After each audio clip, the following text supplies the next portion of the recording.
Apapa-Oshodi GRIDLOCK, Presidential Order, Task Team fail. Despite efforts by the government to rid Apapa and its environs of gridlock, the traffic situation particularly on Apapa-Oshodi Expressway, has remained unabated. Why? Because those who have been assigned the role of controlling the expressway that has been completely taken over by truck and tanker drivers without consideration for other roads users, have taken the advantage of the gridlock to enrich themselves. Hence it is their prayer that the situation lingers in order for them to continue to exploit it.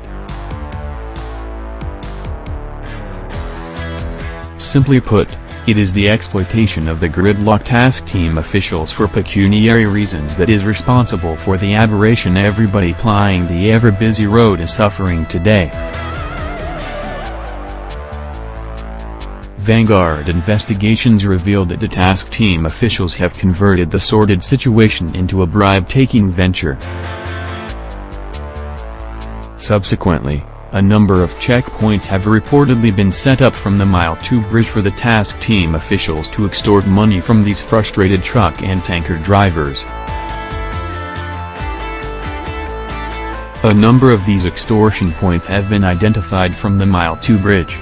At these extortion points, task team officials collect between N10,000 and N15,000 from each truck driver to allow them to park around the area.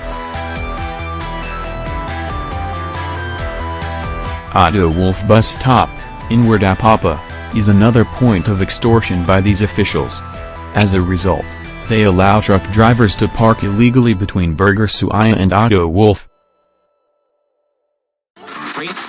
Burger Yard by Yuba Junction is another extortion point by these officials who are often clad in military camouflage but use agents who look like miscreants who openly collect this money before truck and tanker drivers are allowed to move forward, and they are expected to park at any available space on the service lane, which is the only servicing everybody on the road. Why Mile 2 inward Apapa will remain congested? Our investigation further revealed that the high-level extortion which was the case during the time of naval personnel controlling traffic at Mile 2 inward Apapa end of the Apapa-Oshodi Expressway has worsened.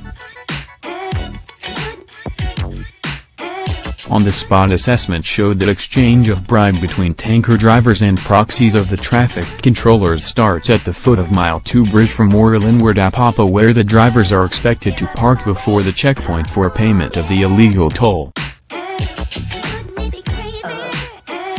For parking along the express before the checkpoint, the driver pays N1,000 to the agents for the period he stays to settle at the checkpoint, where he is expected to part with between N7,000 and N15,000 depending on the time of the day. The task team officials have proxies at the various checkpoints that negotiate between them and truck as well as tanker drivers. From observations and discussions with some drivers and roadside hawkers, it was gathered that from the first checkpoint, a driver, some of them who are accompanied by truck owners or supervisors, pay between N10,000 and N20,000 at the checkpoint at Mile 2 Oak. It is the same thing at Port and Terminal Multi-Service Limited, PTML, at the entrance to Vanguard Media Limited, the one at the foot of the bridge leading to Burger Suaya and all the way to Tin Can Island Port. Recalled that Vanguard had exclusively reported that truck drivers had complained that they paid about N150,000 as bribe to security agents posted to control traffic between Mile 2 and Tin Can Second Gate to be allowed passage when naval officials were posted to control traffic. In an exclusive chat with Vanguard in Lagos, a truck manager, Ikechukwu Amigo, had said there are about 10 to 12 security checkpoints between Mile 2 and Tin Can Second Gate where each truck is expected to part with some amount of money before they are allowed passage. He said the amount ranges from N10,000 to N20,000 at each security checkpoint.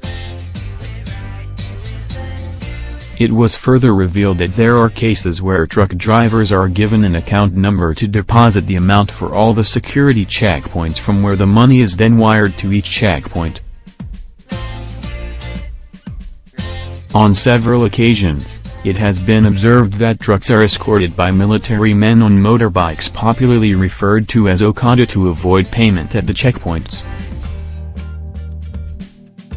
At each of the checkpoints, there are civilian accomplices who take records of every truck that gets access through the point. A source close to the leadership of the Association of Maritime Truck Owners, Amato, who spoke to Vanguard about the record-keeping, stressed that at the end of each day it helps them reconcile and determine the sharing formula. The source revealed that each security checkpoint makes between N150,000 to N300,000 daily, and that those who pay N10,000 to N20,000 are the ones that get express passage. According to him, there are others who followed the queue in part with N500 to N2,000. The reason the road gets blocked most of the time is that in an attempt to pilot these trucks across, too many trucks are allowed passage, resulting in the traffic logjam. Palliative measures not helping matters. The Apapa gridlock seems like a problem that has no end, as the situation has defied every applicable solution. From the tin can second gate end of the road, trucks have taken over every available space, including the newly opened tin can truck park. From the truck call-up system to the restoration of order and sanity in the axis by the presidential task team headed by Mr. Kyoto Peifa to the construction of private truck parks have all failed to find solution to the gridlock. Apart from the fact that accessing the ports has become a Herculean task due to bad roads, the palliative measures by the task team at Sunrise seem not to have any positive effect on the gridlock. Subsequently, the work of the task team has come under attack as stakeholders have called for a review of the work because its effect is not felt. However, Lagos Zonal Chairman of Nigeria Union of Petroleum and Natural Gas Workers, NUPENG, Mr. Teo Aboyji, has dismissed report that members of the Petroleum Tanker Drivers, PTD, branch of the union have compounded gridlock between Mile 2 and Tin Can Port with their nefarious activities. Members of the PTD have been accused of, among others, of extortion and taking over of traffic management from security operatives, as well as creating several checkpoints, or extortion points, thereby hindering the free flow of traffic. But Aboyji said yes, we have some of our task force members who assisting in easing traffic, and to ensure our members obey the rules, cooperate with others to ensure free flow of traffic. They are not traffic officers and they cannot engage in extortion. Those engaging in extortion are definitely not our members. The security operatives have a duty to arrest those engaging in extortion. Those involved in the unwholesome or corrupt activities are definitely not our members. Stakeholders differ on the situation. Meanwhile, stakeholders have differed over solution to the gridlock, saying that lack of infrastructure within the ports became pronounced after the concessioning of the various terminals in the nation's seaports following the abandonment of the old system, which had space in the two leading ports of Apapa and Tin Can Island for parking for trucks waiting to load. They said each of the concessionaires fenced out their allocated areas, which completely killed the old system, leaving the trucks to seek parking space outside the port environment. Some operators who spoke with Vanguard on the issue also blamed government's lack of foresight for the current traffic problem around the port.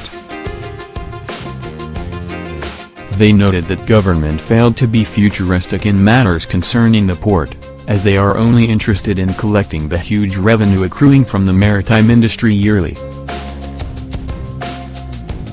They also wondered why the two truck parks at Tin Can Second Gate and Lily Pond are not being fully utilized by the truckers and why the relevant government agencies are not enforcing their use.